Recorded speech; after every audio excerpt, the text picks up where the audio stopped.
It appears that Chelsea fans are getting fed up with Joao Pedro misfiring and Delap getting a red card on his return to the starting lineup.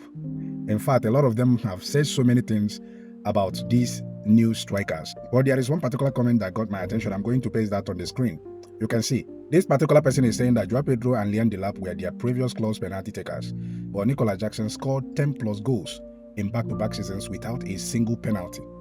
Yet, somehow, the two who can't function without sport kits are now seen as saviors, while Jackson was labeled the worst thing to ever happen to Chelsea. That is this club, as he put it.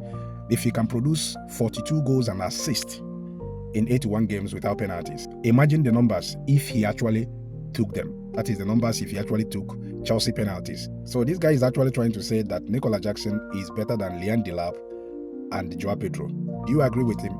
Please kindly leave your comment in the comment section below.